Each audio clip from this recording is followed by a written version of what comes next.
ಜಿತೇಂದ್ರ ದಯಾಮ್ ಅವರ ನೇತೃತ್ವದಲ್ಲಿ ಸ್ಥಳ ಮಹಜರ್ ನಡೀತಾ ಇದೆ. ವಕೀಲರನ್ನ ದೂರದಲ್ಲೇನೆ ನಿಲ್ಲಿಸಿದ್ದಾರೆ. ನೇತ್ರಾವತಿ ಸ್ನಾನಘಟ್ಟದ ಬಳಿಯ ಕಾಡಿನಲ್ಲಿ ಅನಾಮಿಕನೊಂದಿಗೆ ಎಸ್ಐಟಿ ತಂಡ ಹೋಗಿದೆ. ಸ್ಥಳ ಮಹಜರು ಕಾರ್ಯ ಈಗ ನಡೀತಾ ಇದೆ. ಅಧಿಕಾರಿಗಳು ಯಾವ್ಯಾವ ಜಾಗ ಅಂತ ಹೇಳ್ತಾ ಇದ್ದಾರೆ. ಅಲ್ಲಿ ಅದನ್ನು ಗುರುತಿಸುವಂಥ ಕೆಲಸವನ್ನು ಈಗ ಮಾಡ್ತಾ ಇದ್ದಾರೆ. ಯಾವ ಜಾಗ ಅನ್ನುವಂಥದ್ದನ್ನು ಹೇಳುವಂಥ ಕೆಲಸಕ್ಕೀಗ ಮಾಡ್ತಾ ಇದ್ದಾರೆ. ಬಟ್ ವಕೀಲರನ್ನು ದೂರದಲ್ಲೇ ನಿಲ್ಲಿಸಿದ್ದಾರೆ.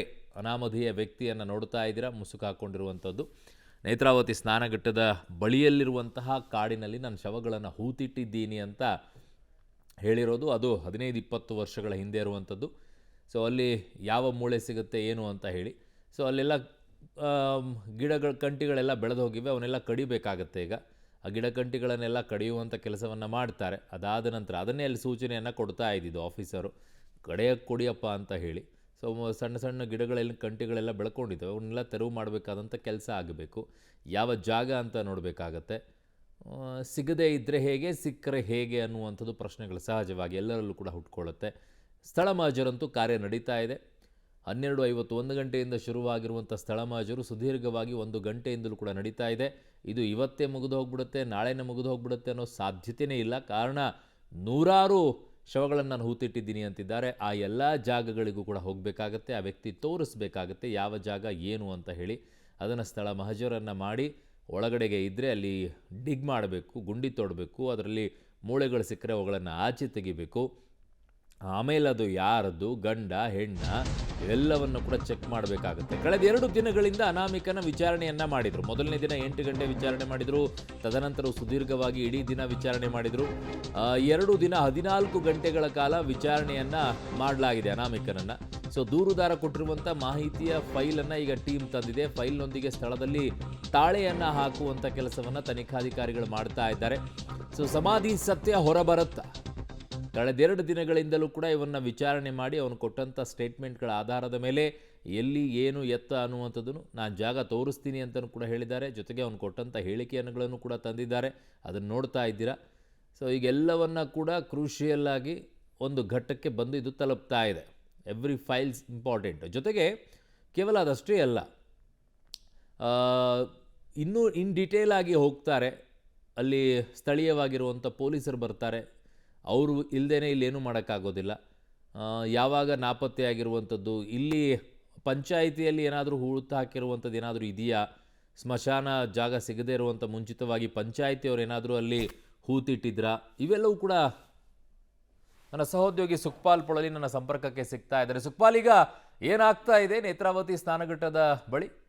ಅರುಣು, ನೇತ್ರಾವತಿ ಸ್ನಾನಘಟ್ಟಕ್ಕೆ ಕರೆಕ್ಟಾಗಿ 1 ಗಂಟೆಗೆ ಆತನನ್ನು ಕರ್ಕೊಂಡು ಬಂದಿರುವಂಥದ್ದು. ಆದರೆ ಸುಮಾರು 1 ಗಂಟೆಗಳ ಕಾಲ ಈಗ ನಿರಂತರವಾಗಿ ಆತನ ಸ್ಥಳ ಮಹಜರಾಗ್ತಾ ಇರುವಂಥದ್ದು. ನೇತ್ರಾವತಿ ಸ್ನಾನಘಟ್ಟದ ಸಮೀಪದಲ್ಲೇ ನಾವಿದ್ದೇವೆ. ನೀವು ಗಮನಿಸ್ಬೋದು, ನೇತ್ರಾವತಿ ನದಿ ಅಲ್ಲಿ ಹರಿತಾ ಇದೆ. ಒಂದು ಭಾಗದಲ್ಲಿ ಮೇಲ್ಭಾಗದಲ್ಲಿ ನೀವು ಗಮನಿಸದಿದ್ದರೆ ನೇತ್ರಾವತಿ ನದಿ ಹರಿತಾ ಇದೆ. ನದಿಯ ಪಕ್ಕದಲ್ಲೇ ಆತ ಮೊದಲಿಗೆ ತೋರಿಸಿರುವಂಥದ್ದು ಈ ಭಾಗದಲ್ಲೇ ನಾನು ಹೂತಾಕಿದ್ದೇನೆ ಅನ್ನುವಂಥದ್ದು. ಹಾಗಾಗಿ ಆತನನ್ನು ನೇತ್ರಾವತಿಯ ನದಿಯ ತಟದಲ್ಲಿರುವಂಥ ಒಂದು ಪ್ರದೇಶ ಏನಿದೆ, ಅರಣ್ಯ ಪ್ರದೇಶದ ಒಂದು ವ್ಯಾಪ್ತಿ, ಆ ಅರಣ್ಯ ಪ್ರದೇಶದ ವ್ಯಾಪ್ತಿಗೆ ಆತನನ್ನು ಕರ್ಕೊಂಡು ಬರಲಾಗಿತ್ತು. ಆತ ಈ ಭಾಗಕ್ಕೆ ಅಧಿಕಾರಿಗಳನ್ನು ಕರ್ಕೊಂಡು ಬಂದಿದ್ದಾನೆ. ಅಲ್ಲಿ ಈ ಸ್ಥಳವನ್ನು ಆತ ಗುರುತಿಸಿದ್ದಾನೆ. ಆದರೆ ಇದು ಅರಣ್ಯ ಇಲಾಖೆಗೆ ಸೇರಿರುವಂಥ ಒಂದು ಜಾಗ. ಈ ಭಾಗದಲ್ಲಿ ಈಗ ಸಾಕಷ್ಟು ಗಿಡಗಂಟೆಗಳು ಸೇರಿರುವಂಥದ್ದು. ಗಿಡಗಂಟೆಗಳು ಅಲ್ಲಿ ಇರುವಂಥ ಹಿನ್ನೆಲೆಯಲ್ಲಿ ಅದನ್ನು ಕ್ಲೀನ್ ಮಾಡುವ ಕೆಲಸವನ್ನು ಅಲ್ಲಿ ಒಂದು ಸಂದರ್ಭದಲ್ಲಿ ಮಾಡಲಾಯಿತು. ಬಳಿಕ ಅಲ್ಲಿಗೆ ಪೊಲೀಸರು ಟೇಪನ್ನು ಹಾಕಿದ್ದಾರೆ. ನೀವು ದೃಶ್ಯದಲ್ಲಿ ಗಮನಿಸ್ಬೋದು. ಆ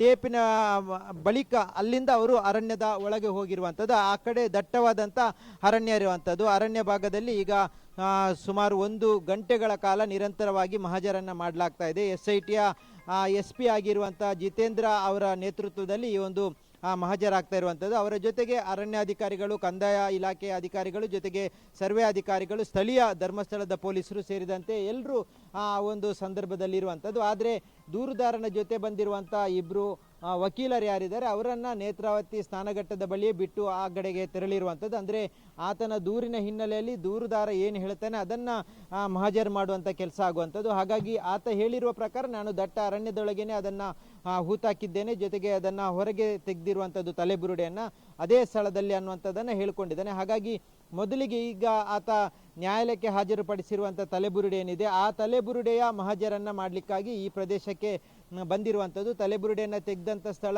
ಇದೆ ಅನ್ನುವಂಥದ್ದನ್ನು ಆತ ಗುರುತಿಸಿದ್ದಾನೆ. ಈ ಒಂದು ದಟ್ಟ ಅರಣ್ಯದ ಒಳಭಾಗದಲ್ಲಿ ಆತ ಅದನ್ನು ಹೂತು ಹಾಕಿದ್ದಾನೆ ಅನ್ನುವಂಥದ್ದನ್ನು ಹೇಳಿದ್ದಾನೆ. ಜೊತೆಗೆ ಅದರ ತಲೆಬುರುಡೆಯನ್ನು ಅಲ್ಲಿಂದಲೇ ತೆಗೆದು ತಂದಿರುವುದಾಗಿಯೂ ಆತ ಹೇಳ್ಕೊಂಡಿದ್ದಾನೆ. ಹಾಗಾಗಿ ಎಲ್ಲ ಮೊನ್ನೆಯಿಂದ 4 ಬಾರಿ ತನಿಖೆ ಮಾಡಿದಂಥ ಸಂದರ್ಭದಲ್ಲಿ ಆತ ಅದನ್ನೇ ಹೇಳಿರುವಂಥದ್ದು.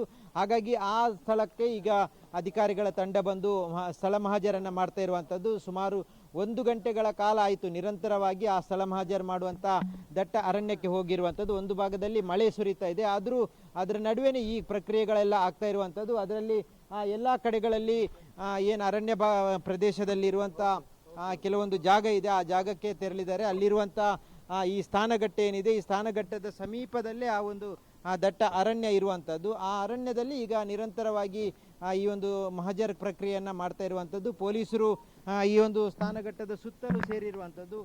ಯಾವುದೇ ಕಾರಣಕ್ಕೂ ಏನೇ ತೊಂದರೆ ಆಗಬಾರ್ದು ಅನ್ನುವಂಥದ್ದು. ಜೊತೆಗೆ ಜನರು ಸೇರಿದ್ದಾರೆ, ಕುತೂಹಲದಿಂದ ಜನರು, ಬೇರೆ ಬೇರೆ ಭಾಗದಿಂದ ಬಂದಂಥ ಜನರು ಆಗಿರ್ಬೋದು, ಸ್ಥಳೀಯರು ಆಗಿರ್ಬೋದು, ಅವರು ಮೇಲ್ಭಾಗದಲ್ಲಿ ಜನರು ಸೇರಿರುವಂಥದ್ದನ್ನು ನೀವು ಗಮನಿಸ್ಬೋದು. ಹೆಚ್ಚಿನ ಸಂಖ್ಯೆಯಲ್ಲಿ ಜನರು ಈ ಒಂದು ಮಹಜರಾಗುವಂಥ ಹಿನ್ನೆಲೆಯಲ್ಲಿ ಬಂದಿರುವಂಥದ್ದು. ಕಳೆದ ಕೆಲವು ದಿನಗಳಿಂದ ಸಾಕಷ್ಟು ಸುದ್ದಿಯಲ್ಲಿರುವಂಥ ಪ್ರಕರಣ ಆಗಿರುವಂಥ ಹಿನ್ನೆಲೆಯಲ್ಲಿ ಇವತ್ತು ಮಹಜರಿಗಾಗಿ ಆತನನ್ನು ದೂರುದಾರನನ್ನು ಇಲ್ಲಿಗೆ ಕರ್ಕೊಂಡು ಬಂದಿರುವಂಥ ಮಾಹಿತಿ ಇರುವಂಥ ಹಿನ್ನೆಲೆಯಲ್ಲಿ ಜನರು ಸೇರಿರುವಂಥದ್ದು. ಈಗ ಈ ಒಂದು ದಟ್ಟ ಕಾಡೇನಿದೆ, ಆ ಕಾಡಿನ ಒಳಭಾಗದಲ್ಲಿ ಈಗ ಸ್ಥಳ ಮಹಜರು ಮಾಡುವಂಥ ಕೆಲಸಗಳಾಗ್ತಾ ಇದೆ. ಹಾಗಾಗಿ ಮುಂದೆ ಈಗ ಸುಮಾರು 1 ಗಂಟೆಗಳ ಕಾಲ ನಡೆದಿದೆ. ಮುಂದೆ ಇನ್ನೊಂದಷ್ಟು ಗಂಟೆಗಳ ಕಾಲವು ಈ ಒಂದು ಮಹಜರು ಪ್ರಕ್ರಿಯೆಗಳು ನಡೆಯಲಿಕ್ಕೆ ಇದೆ. ಜೊತೆಗೆ ಈ ಸಂದರ್ಭದಲ್ಲಿ ಅಧಿಕಾರಿಗಳು ಹಾರೆ, ಪಿಕ್ಕಾಸು, ಅದರ ಜೊತೆಗೆ ಒಂದು ಸುತ್ತಿಗೆ, ಜೊತೆಗೆ ಗೋಣಿ ಚೀಲಗಳನ್ನು ತಂದಿರುವಂಥದ್ದು. ಹಾಗಾಗಿ ಆತ ಗುರುತಿಸಿರುವಂಥ ಏನು ಸ್ಥಳ ಇದೆ, ಆ ಸ್ಥಳದ ಮಣ್ಣನ್ನು ಕಲೆಕ್ಟ್ ಮಾಡುವಂಥ ಸಾಧ್ಯತೆ ಇದೆ. ಅದನ್ನು FSLಗೆ ಕಳಿಸುವಂಥ ಸಾಧ್ಯತೆಯೂ ಇದೆ. ಈಗಾಗಲೇ ಆ ತಲೆಬುರುಡೆಯನ್ನು ನ್ಯಾಯಾಲಯಕ್ಕೆ ಏನು ಕೊಟ್ಟಿದ್ದಾರೆ, ಅದರ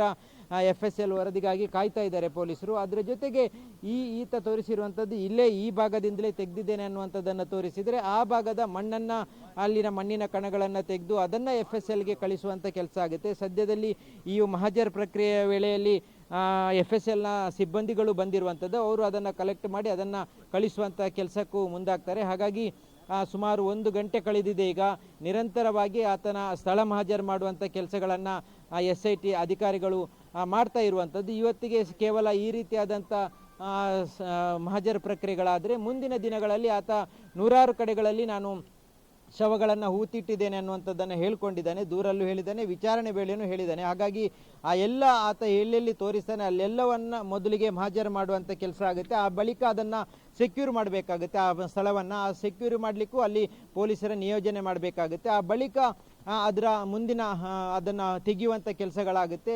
ಇದಕ್ಕೆ ಸ್ವಲ್ಪ ದಿನಗಳು ತಗುಲುತ್ತೆ. ಆದರೆ ಈಗ ಮೊದಲಿಗೆ ಆತ ನ್ಯಾಯಾಲಯಕ್ಕೆ ಕೊಟ್ಟಿರುವಂಥ ತಲೆಬುರುಡೆ ಏನಿದೆ, ಈ ತಲೆಬುರುಡೆಯನ್ನೇ ಗಮನದಲ್ಲಿಟ್ಟುಕೊಂಡು ಈಗ ಅದರ ಮಹಜರು ಮಾಡುವಂಥ ಕೆಲಸಕ್ಕೆ ಅಧಿಕಾರಿಗಳು ಮುಂದಾಗಿರುವಂಥದ್ದು.